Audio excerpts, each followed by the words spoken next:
Assalamualaikum warahmatullahi wabarakatuh. Selamat malam dan salam peduli. Bersama saya Muhammad Ansori, dan kita ketemu lagi di Peduli Klaten Channel. Ini masih satu rangkaian sama yang beberapa hari yang lalu kita tayangkan, yaitu kita akan mengupas tentang apa yang belum lama ini dilakukan oleh sedulur-sedulur Peduli Klaten, yaitu rangkaian acara Bali Nyawiji. Ketika kemarin kita sudah sedikit banyak mengupas tentang apa itu Bali Nyawiji. Nah, saat ini kita akan fokus ke salah satu segmen rangkaian acara Bali Nyawiji tersebut, yaitu tentang lagu Badar Giyanti, yang mungkin ini salah satu ruh dari kegiatan tersebut. Apa itu Badar Giyanti, apa yang melatar belakangnya, terus kemudian kaitan dengan kesejahteraan Klaten dan sebagainya. Malam ini kita sudah kerawuan tamu narasumber yang keduanya juga merupakan yang punya konsep sekaligus pelaku tentang lagu Badar Giyanti tersebut. Ada Kang Agung Bakar Sugeng Dalu, Kang. Jadi beliau ini juga yang pencetus pertama istilah Badar Giyanti tersendiri. Lah, apa nanti Badar Giyanti, terus kemudian maknanya apa latar belakangnya, nanti kita akan banyak perdalam ke beliau.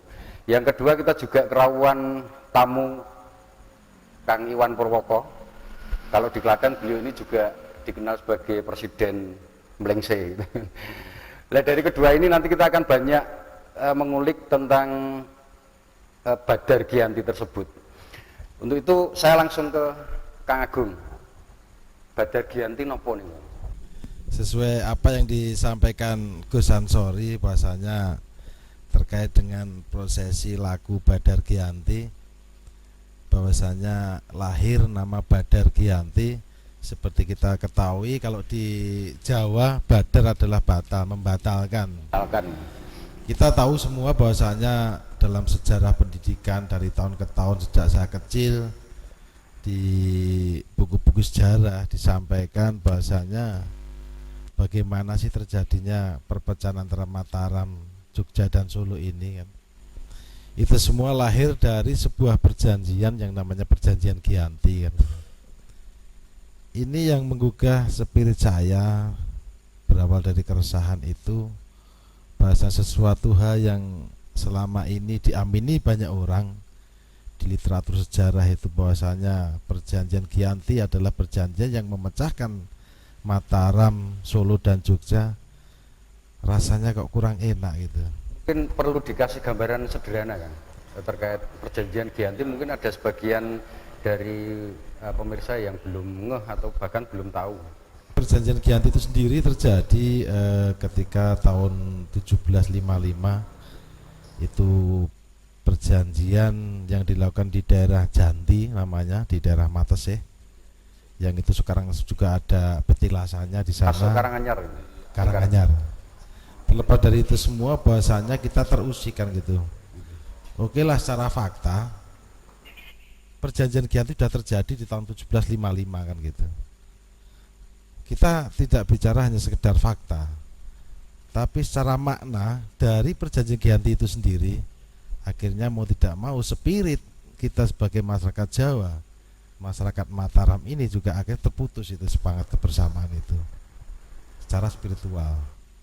Maka lahirlah ide gagasan dari saya, bahasanya ini ada nggak beres dari perjanjian ini. Meskipun itu dilakukan oleh kedua raja besar waktu itu, juga diinisiasi oleh pemerintahan Belanda waktu itu. Jadi kalau kita lihat bersama, sebenarnya Perjanjian Giyanti tidak menguntungkan kita sebagai anak bangsa, tidak menguntungkan kita sebagai masyarakat Jawa, tidak menguntungkan kita sebagai orang Mataram, karena Perjanjian Giyanti hanya mengakomodir kemauan pemerintahan Belanda waktu itu dengan spiritnya untuk pecah belah ini kan gitu.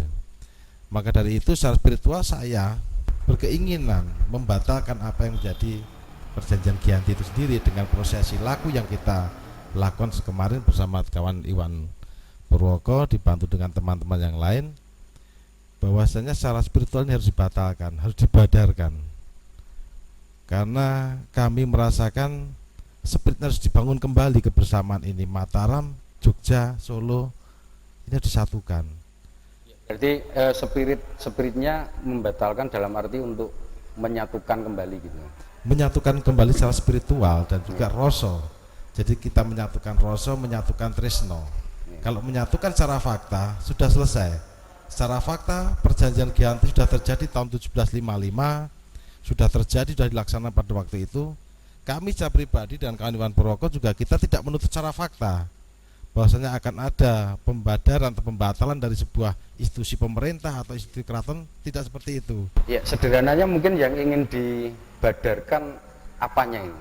Saya kira spirit kebersamaan ini ketika kita laku spiritual, bahasanya dampak yang kita harapkan, bahasanya dampak spiritual juga, bahwasanya nanti ke depan masyarakat Jogja, masyarakat Solo sadar dengan itu. Oh iya, ternyata selama ini dengan perjanjian Giyanti ini kita juga tidak diuntungkan sebagai masyarakat orang Mataram. Kenapa kita harus mau dipecah belah spirit kita sebagai orang Mataram, ini Jogja, ini Solo, ini yang kita tidak menarik sebagai generasi bangsa. Dan kita mencoba dari proses laku spirit ini, kita ingin mengembalikan martabat kita sebagai orang Jawa yang nyawiji, sebagai orang Jogja, sebagai orang Solo, yang nyawiji sebagai satu kesatuan spirit orang Mataram. Itu yang akan kita harapkan ke depan. Mungkin prosesi ini akan menjadi inisiasi kegiatan dari teman-teman dari Jogja maupun dari Solo. Suatu saat ketika lahir kesadaran bersama bahwasanya Badar Giyanti ini perlu dilakukan secara kolosal dan massal, harapan saya mungkin masyarakat Jogja dan Solo, dari Jogja 100 atau 1000 orang, dari Solo 1000 atau 100 orang bisa berkumpul bersama di Klaten untuk melakukan Badar Giyanti ini. Harapannya seperti itu. Oh iya. Jadi ini mungkin masih ada harapan ke depan terkait dengan proses penyatuan. Saya rangkumnya demikian. Saya ke Mas Iwan dulu. Gini Kang, ini kan sebuah proses laku ya. Laku kalau tadi dibahasakan kayak mengganggu, berawal dari keresahan spirit Kang Agung. Kok kemudian terutama dari sisi Mas Iwan, Kang Iwan dulu, apa yang mendorong kok kemudian mau melakukan? Karena ini kan perlu kesiapan secara apapun, baik mental, terus kemudian fisik terutama. Apa yang kemudian mendorong Kang Iwan kok gelem-geleme gitu kan, kok mau-maunya? Perkenalan, nama saya Iwan Purwoko. Sebenarnya untuk menjawab apa yang ditanyakan Gus Ansori ini menjadi susah ya. Begini, saya hanya diajak sebenarnya, hanya diajak sama Mas Agung. Terprovokasi. Iya, terprovokasi. Dan kalau mau ngomong soal spiritual, ngomong soal historis, ngomong soal fakta-faktanya kayak gitu, saya pasti tidak akan sangat fasih untuk sampai ke situ. Tapi saya mengamini, betul. Memang spiritnya kita harus nyawiji, kemudian Mataram itu dulu besar dan lain-lain itu saya sepakat, kemudian saya mengamini, maka saya mau melakukan itu. Dilalai dasarnya saya kan sudah lost gitu, lost aja lah maksudnya. Karena kegelisahan, keresahan secara pribadi, secara personal yang saat ini sedang mungkin saya alami sangat subjektif. Hidup di Klaten, saya baru tahun 2010 itu kembali ke Klaten, sebelumnya kemana-mana gitu ya. Itu selama 10 tahun terakhir seperti dininabobokan masyarakat Klaten dan mungkin saya sendiri. Tapi ini bukan hanya lokal, tapi ini sudah menjadi sebuah konspirasi global. Ngeri ya. Jadi masyarakat bahasanya, kita semua itu dininabobokan dengan kebahagiaan semua. Jadi ada kepentingan besar yang kita menjadi generasi instan, kemudian kita menjadikan segala cara mengalahkan segala cara, kemudian spirit soal kebersamaan, soal kerukunan, soal tepos liro, yang dimana nilai-nilai budaya Jawa itu digaungkan menjadi dasar kehidupan bersama, itu pelan-pelan sedikit demi sedikit semakin hilang Aus gitu ya. arus dan terbawa arus dan tergerus, jadi hilang. Mungkin ada korelasinya, jangan-jangan memang itu yang dikehendaki oleh Konspirasi tadi. kalau konspirasi global itu kan hanya karena saya saking lossnya aja. Itu nggak benar maksudnya. Ini ada kepentingan yang kita nggak tahu. Jangan-jangan dulu juga perjanjian Giyanti itu sebenarnya juga kepentingan kolonial aja waktu itu. Iya.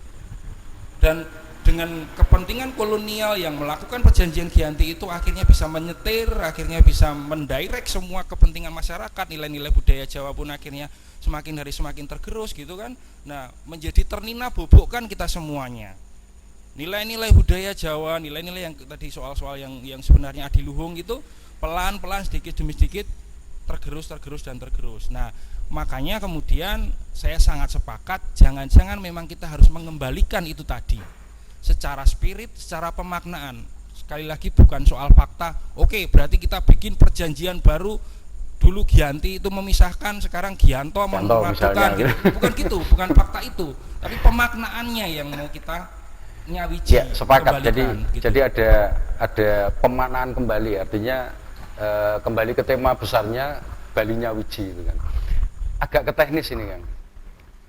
Terkait pemilihan tempat misalnya. Kenapa dipilih Kartosuro terus kemudian Kota Gede sebagai titik awal perjalanan? Kang Bakar mungkin yang. Terima kasih Kang Sori. Jadi memang kenapa kita mengambil Kartosuro dan juga kenapa kita di Kota Gede kan gitu. Kartosuro bagi saya juga mutiara terpendam sebenarnya. Situs sejarah Kartosuro juga lama terpendam dan bahkan hilang. Tidak terdengar lagi bagaimana Doyo Luwe Kartosuro kan gitu. Mungkin terkait dengan perjanjian Giyanti sendiri, mungkin Kartosuro menjadi bagian ketika waktu itu sebelum Mataram pecah itu kan gitu. Maka kita ngambil dari Kartosuro dan juga dari Jogja, dari Kota Gede itu sendiri. Dan juga lebih ke teknis, bahasanya kita semua yang kita lakukan secara laku spiritual yang kemarin kita lakukan sebenarnya simbolis saja kan gitu. Proses simbolis yang kita niati, memang sudah niat sama Kang Iwan bahwa yang berjalan ini bukan kita secara fisik saja, Bukan fisik nih. bukan pikiran saja, tapi hati kita. Kita hanya pengen bagaimana pemaknaan Nyawiji itu kita rasakan dan juga dirasakan dulur-dulur kita sebagai masyarakat di Mataram ini. Terkait dengan Klaten, sebenarnya kan kita berada di dua poros itu kan gitu. Mungkin kita terlibat besar waktu perjanjian Giyanti itu sendiri, karena kita juga di tengah-tengah dua titik yang harus dibelah kan gitu. Secara spiritual kalau kita lihat sekarang, mungkin orang Klaten yang di sisi sekitar mungkin Klaten kota ke sana ke Prambanan, mungkin rasanya itu lebih kuat ke Jogja gitu. Mungkin kalau Klaten ke sini mungkin Cepen, Delanggu sampai Wonosari, Klaten bagian timur ini mungkin rasa spiritnya itu lebih banyak ke Solo gitu loh. Sementara yang spirit Klaten sendiri di mana itu? Nah, itu yang mau saya katakan, bahwa ketika kita tidak punya atek-atek sebagai orang Klaten sendiri, kita akan terbawa pada dua arus ya. harus itu. Makanya harapan kita bagaimana kita iki loh, aku wong Klaten dengan spirit saya orang Klaten. Bahkan kalau nanti diharapkan kita ke depannya, iki loh aku wong Mataram, ya ora Jogja ora Solo ya wong Mataram. Martabat ini harus kita kembalikan. Kita jangan sampai kita menjadi masyarakat Klaten yang mungkin kita lepas dari diri kita sendiri. Akhirnya kita tidak punya jati diri sebagai orang Klaten. Sing kidul kulon ya melu Jogja, sing etan lor ya melu Solo. Padahal itu semua sama, itu spirit Mataram. Tapi kenapa harus dibelah seperti itu? Saya tidak melihat bagaimana dulu apakah perjanjian itu lahir dalam situasi tekanan pemerintah Hindia Belanda waktu itu, sehingga keraton waktu itu juga mengamininya menjadi permintaan dari pemerintahan Belanda. Tapi harapan saya dalam proses ini bersama Kang Iwan, dibantu teman-teman ini, semangat ini akan tumbuh kembali, bahwasanya Nyawiji Rasa, Nyawiji Tresno sebagai masyarakat Jawa khususnya Mataram ini lahir kembali. Kalau kita tarik lagi, sekarang bal-balan Jogja karo Solo gegeran. Spiritnya nggak sama kok. Kalau spiritnya sama Jogja Solo ya adis dulur, nggak mungkin ribut gitu. Nah, mungkin kapan-kapan nanti supporter kedua Lah itu harus disatukan kita- juga itu. Ada prosesi itu sendiri mungkin. supporter sepak bola Mataram misalnya.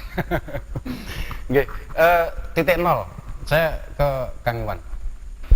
Pemilihan titik nol, karena kalau secara jarak ini kan bukan apa ya, titik tengah antara tadi Jogja, Kartosuro dan Kota Gede. Artinya kalau secara jarak Kota Gede Klaten, Kartosuro ke Klaten, ini titik nolnya bukan di titik nol Klaten yang sekarang, bukan titik tengahnya. Kenapa terus kemudian titik nol yang dipilih oleh para pelaku lah istilahnya? Monggo. Badar itu kan hilang, kemudian batal gitu ya, jadi nol gitu. Iya. Jadi ada pemaknaan refleksi itu aja. Kita mulai dari nol, menjadi kembali fitri gitu. Nol gitu. Ya, kayak di pom bensin juga, mulai dari nol ya mas gitu. 0 kilometer secara pemaknaan mungkin bisa yang sederhana begitu.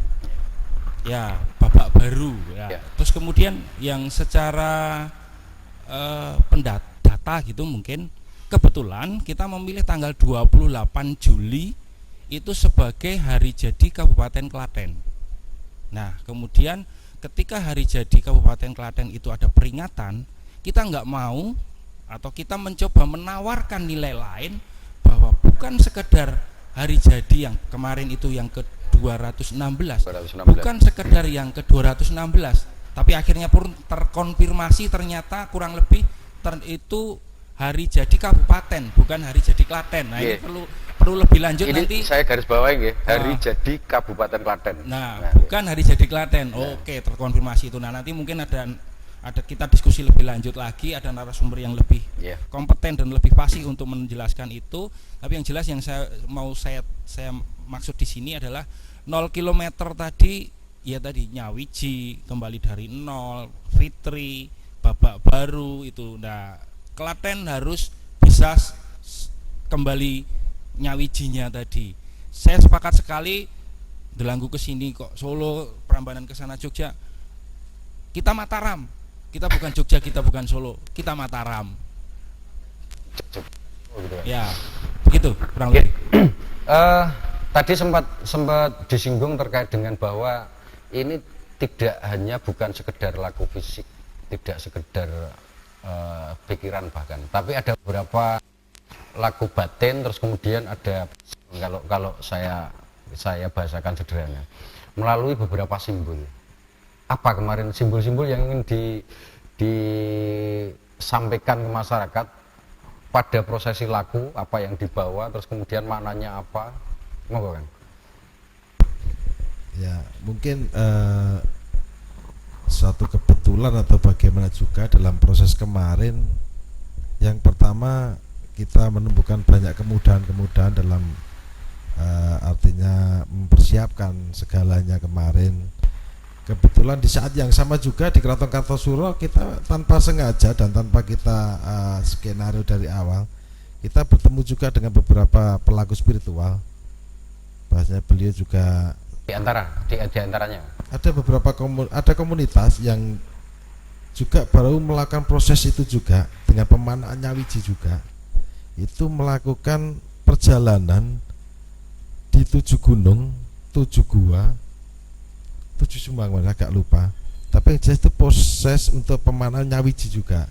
Tanpa sengaja kita bertemu di situ dan mereka sangat support untuk mempersiapkan kita, membantu kita, sehingga sampai urusan birokrasi di Keraton Kartosuro pun kita juga mudah dibantu mereka, teman-teman juga dalam prosesi keberangkatan pun juga bagaimana kita bersama untuk berharap untuk di proses nanti perjalanan nanti kita berikan kemudahan dan kelancaran. Kita lakukan bersama dengan beberapa komunitas pelaku spiritual yang tanpa sengaja bertemu di Keraton Kartosuro. Saya juga agak kaget, mereka pun juga kaget. Ini kok tiba-tiba kita bisa bertemu dalam suasana kebatinan yang sama kan gitu. termasuk mungkin secara hari, mungkin termasuk apa pertimbangan tertentu ini menjadi hari baik mungkin. Saya kurang melihat dari itu, tapi yang jelas karena ini makna tadi sampaikan Kang Iwan, bahasanya disesuaikan dengan hari jadi Klaten, dan kita lakukan di malam Selasa Kliwon kemarin, ya itu juga bagi saya baik juga, spirit kita juga tambah mantap, anggoro kasih, ya. gitu. Dan dari simbol-simbol pemaknaan pun yang kita bawa, bahwasanya saya dari Keraton Kartosuro, saya membawa air dari sumur tertua di keraton itu.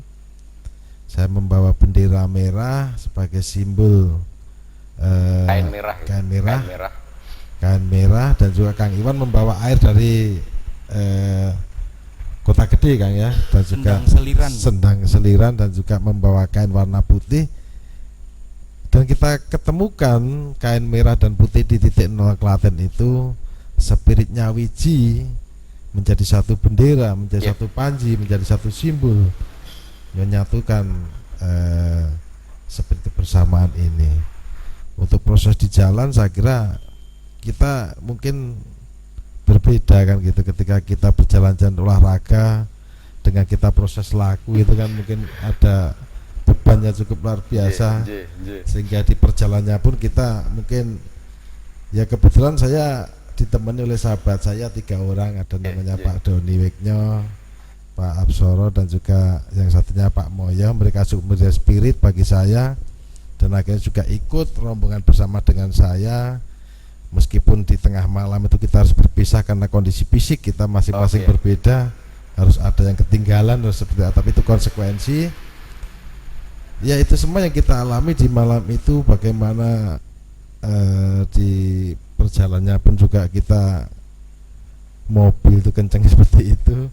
Kondisi kemarin kan pas musim agak dingin kemarin, kan gitu.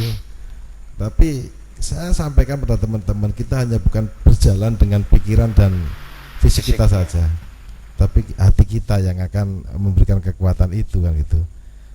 Dan alhamdulillah proses itu juga berjalan dengan baik, sehingga pada waktu yang kita tentukan jam 6 pagi kita sudah bisa di titik nol dengan baik, meskipun kondisi fisik kita sudah tidak memungkinkan kalau kita lihat.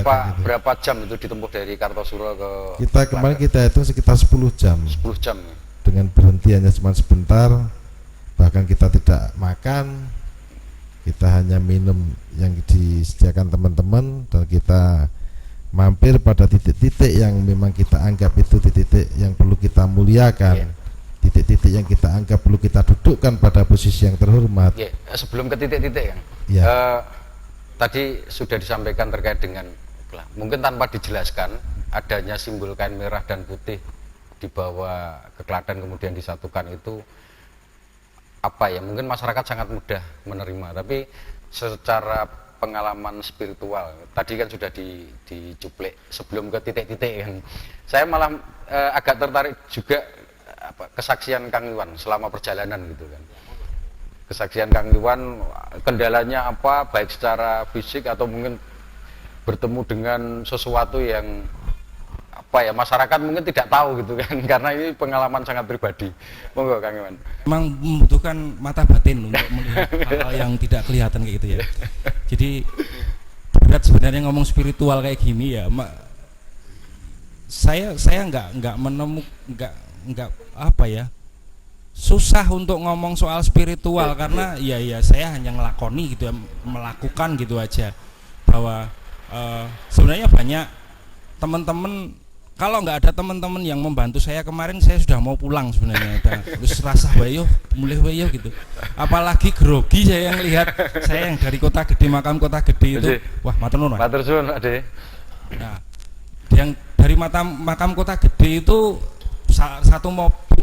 dua mobil, kemudian ada empat temen gitu, dan orang nopo-nopo jan gong liwang-liwung kayak gitu. Sementara ada report kan kemarin, ada postingan-postingan gitu yang dari Kartosuro itu dengan wah interiornya luar biasa, kemudian komunitas-komunitasnya yang itu banyak sekali, ada proses ritualnya pun luar biasa. Ya sempet down sebenarnya, Mas mulai Mas, ada Mas Indit, ada Mas Andi Agata, ada teman-teman yang video itu, ada Leo Dinda sama Kandu itu adik kasih doyong mulai kayak gitu, karena down grogi.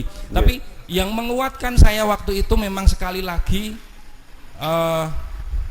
Nggih. wah koyo ning kraton dadian mlakune kayak gitu. Ya, yang menguatkan dan akhirnya saya bisa malah melakukan itu ya karena teman-teman aja sebenarnya. Nggih. Hanya teman-teman saja yang saya dilakoni ora apa-apa, iso malah beda, malah Jadi betul-betul berjalan di kesunyian itu. berjalan di kesunyian. Orang lain menganggapnya aneh tapi saya menganggapnya ini beda gitu aja. Kemudian ya udah. Terus akhirnya jalan, terus ya saya merasakan memang nggak tahu ini spiritual apa ini batin atau ini hati nggak tahu, tapi yang jelas memang ada perasaan nangis, ada perasaan abut, ada perasaan berat kayak apa ya, ya bukan sedih tapi bahagia. Kalau titik terberat secara fisik, saya kalau Ya. terkait dengan batin mungkin agak susah Ya. diceritakan ya. Titik terberat mulai Saya nggak Mana tahu apakah ini ada kaitannya dengan spiritual juga. Sekali lagi titik terberatnya adalah ketika nyebrang Kaliopak, dan konon Kaliopak. katanya Kaliopak itulah yang memisahkan ya, salah satu pemisahnya Pancasila gitu. ya. Atau ya secara fisik memang itu sudah jamnya saya Iya. lelahnya itu sekitar jam 2 jam 3 malam, Titik kekuatan fisik juga. titik kekuatan fisik juga. Tapi ya semoga ini spiritual. Saya dapat anu gitu loh, dapat penghargaan spiritual juga gitu loh. Jadi sejak Kaliopak itu memang Monggo. berkali-kali terseret-seret kakinya, kemudian berkali-kali juga mulih menayo gitu. Jadi tapi itu pemaknaannya menjadi dahsyat luar biasa ketika akhirnya selesai, akhirnya semua sampai, dan memang Badar Giyanti ini tidak akan gampang nantinya. Pemaknaan ini memang berat tapi harus terus kita perjuangkan. Nggih, mohon begitu. maaf saya stop dulu di titik Kaliopak nggih. Kita rehat sejenak sambil monggo ini ada kopi nggih, kopi khas cabe-cabe, sama ini ada lumpia bulek namanya. Jadi lumpia ini hanya satu-satunya di dunia. Itu ada di Nggadak Delanggu. Monggo kita sambil ngerahapi, kita istirahat dan kita nikmati.